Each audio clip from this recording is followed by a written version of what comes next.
ఆస్ట్రేలియాతో జరుగుతున్న రెండో టెస్టులోనూ భారత్కు కష్టాలు ఎదురవుతున్నాయి. తొలి ఇన్నింగ్స్లో ఆస్ట్రేలియా భారీ స్కోరు సాధించి పట్టు బిగించేందుకు ప్రయత్నిస్తోంది. ట్రావిస్ హెడ్, స్టీవ్ స్మిత్ సెంచరీలు బాదేశారు. రెండో రోజు ఆట ముగిసే సమయానికి ఆస్ట్రేలియా 7 వికెట్ల నష్టానికి 101 ఓవర్లలో 405 పరుగులు చేసింది. క్రీజ్లో అలెక్స్ కేరీ, మిచెల్ స్టార్క్ ఉన్నారు.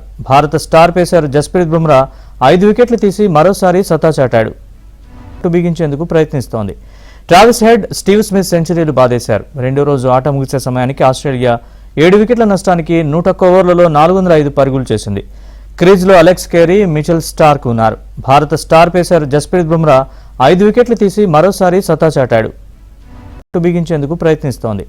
ట్రావిస్ హెడ్, స్టీవ్ స్మిత్ సెంచరీలు బాదేశారు. రెండో రోజు ఆట ముగిసే సమయానికి ఆస్ట్రేలియా 7 వికెట్ల నష్టానికి 101 ఓవర్లలో 405 పరుగులు చేసింది. క్రీజ్లో అలెక్స్ కేరీ, మిచెల్ స్టార్క్ ఉన్నారు. భారత స్టార్ పేసర్ జస్ప్రీత్ బుమ్రా 5 వికెట్లు తీసి మరోసారి సత్తా చాటాడు. పట్టు బిగించేందుకు ప్రయత్నిస్తోంది. ట్రావిస్ హెడ్, స్టీవ్ స్మిత్ సెంచరీలు బాదేశారు. రెండో రోజు ఆట ముగిసే సమయానికి ఆస్ట్రేలియా 7 వికెట్ల నష్టానికి 101 ఓవర్లలో 405 పరుగులు చేసింది. క్రీజ్లో అలెక్స్ కేరీ, మిచెల్ స్టార్క్ ఉన్నారు. భారత స్టార్ పేసర్ జస్ప్రీత్ బుమ్రా 5 వికెట్లు తీసి మరోసారి సత్తా చాటాడు.